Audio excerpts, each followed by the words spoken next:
చూడండి, తిమోతి పత్రిక, మొదటి తిమోతి 2వ అధ్యాయం 9-10 వచనాలు.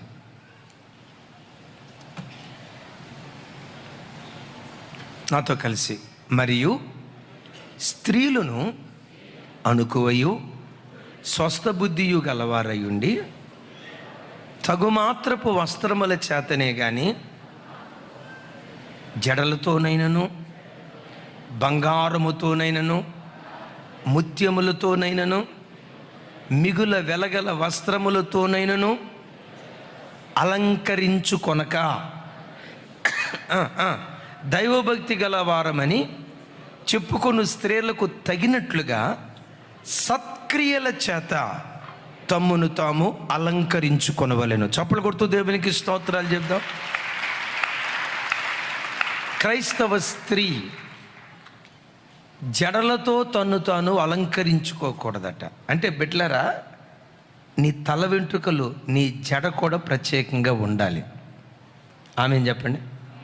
దీనికి చెప్పాలి గట్టిగా. అది ఏం చెప్పాను? నీ తల వెంట్రుకలు, నీ జడ కూడా ప్రత్యేకంగా ఉండాలి. లోకంలో కొంతమంది ఆడపిల్లలు ఉంటారు, ఒకే తలలో 20 జడలు వేస్తారు. ఇదొక పాయ, ఇదొక పాయ, ఇదొక పాయ, ఇదొక పాయ, ఇదొక పాయ, తలకాయ ఒకటే. ఏమంటారు ఆ జడలమ్మ? ఎవరున్నారు? పర్లేదు చెప్ప, మరీ అంత అమాయకులు ఏం కాదులే అమ్మా. అసలు అది ఏంటో తెలియనట్టు ఇట్ట అంటున్నారు. అటు పేరున తెలుసు కదా, ఏమంటారు వాటిని? ఇప్పుడు చెప్పర్లే, వినండి. ఇటొక జాడ, ఇటొక జాడ, ఇటొక జాడ, మళ్ళీ వెనక జాడ తీసుకొచ్చి ఫంక్, పెట్రోల్ బంక్. వినండి. అది లోకస్తులకి, అది లోకస్తులకి. క్రైస్తవ యవన బిడ్డలారా, నీ తల వెంట్రుకలు కూడా దేవుని సన్నిధిలో ప్రత్యేకంగా ఉండాలి. ఎందుకు? నీ దేవుడు ప్రత్యేకమైన వాడు. 10,000 మంది పురుషులలో కూడా 10,000 మంది పురుషులలో కూడా అతి కాంక్షణీయుడు అంటాడు, తగుమాత్రపు వస్త్రముల చేతనే గాని జడలతోనైనను బంగారముతోనైనను మిగుల వెలగల వస్త్రములతోనైనా. దైవజనమా, క్రైస్తవ స్త్రీ, క్రైస్తవ పురుషుడు మిగుల వెలగల వస్త్రాలు వేసుకోకూడదు. నేను చెప్తున్నానా, బైబిల్ చెప్తుందా?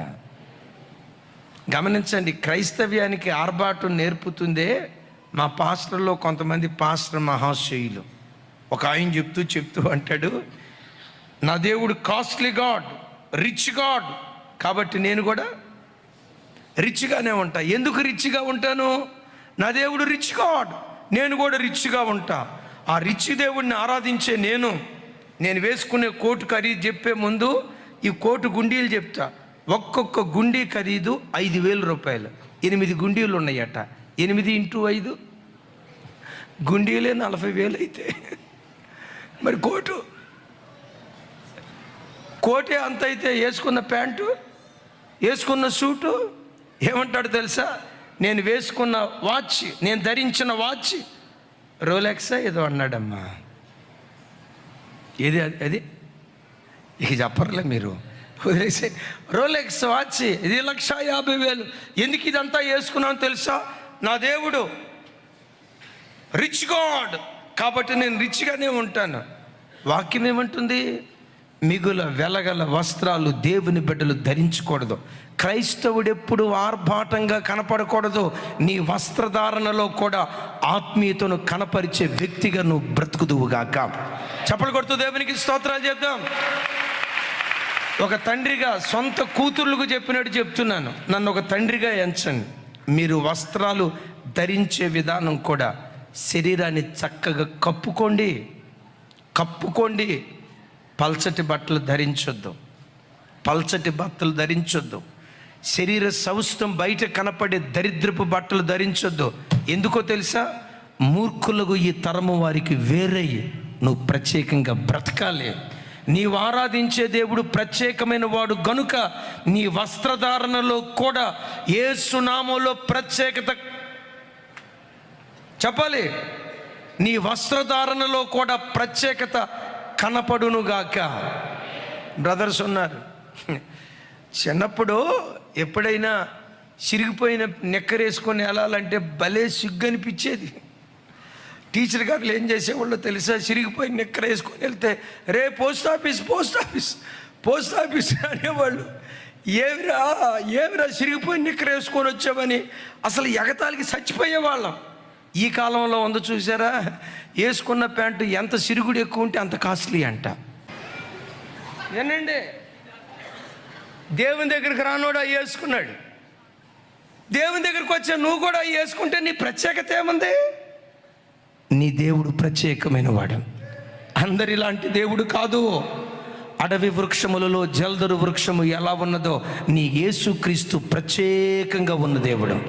ప్రతి విషయములో ప్రత్యేకతను చాటి చెప్పాలి.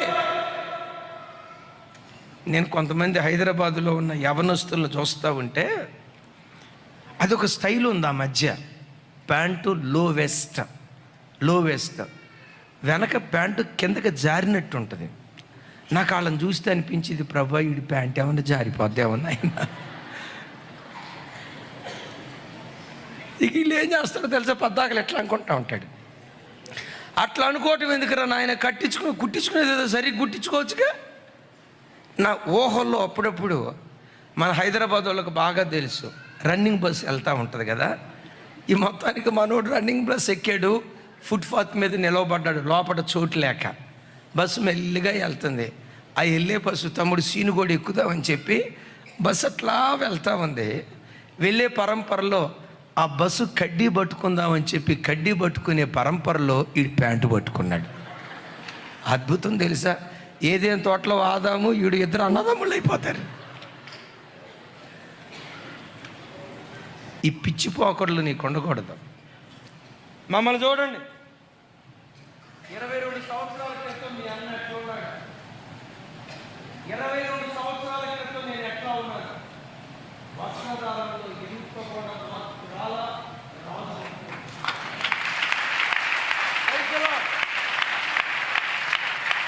తినటానికి గతి లేని సతెనపల్లి తల్లి, తినటానికి గతి లేని రోజుల్లో వస్త్రధారణ ఎలా ఉందాం.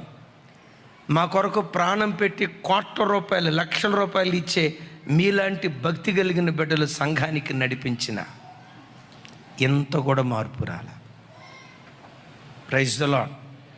ఆమె ఆల్రెడీ ఇంటికాడ ఆఫర్ ఇచ్చారేమో.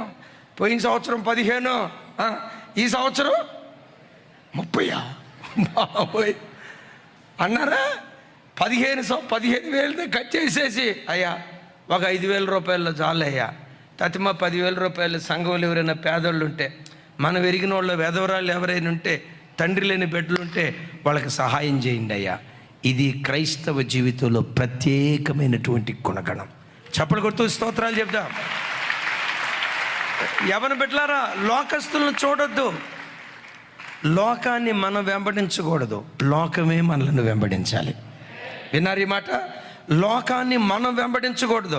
లోకంలో రకరకాల ఫ్యాషన్లు వస్తాయి. గమనించండి, ఈరోజు ఈ ఫ్యాషన్ ట్రెండ్ ఉంటుంది, రేపు ఇంకొక ఫ్యాషన్ వస్తుంది, ఆ తర్వాత ఇంకొక ఫ్యాషన్ వస్తుంది. కాలానుగుణంగా నీ స్టైల్ మారకూడదు. నువ్వెప్పుడున్నా నీ దేవుడు ప్రత్యేకమైన వాడు, నీవు ప్రత్యేకంగా బ్రతుకుదువుగాక. చప్పలు కొడుతూ స్తోత్రాలు చెప్తా. నేను చిన్నపిల్లోడిగా ఉన్నప్పుడు ఆ రోజుల్లో బ్రదర్స్ ప్యాంట్ స్టైల్ ఏంటో తెలుసా? బెల్ బాటమ్, కింద ఎంత ఎడల్పు ఉంటుంది.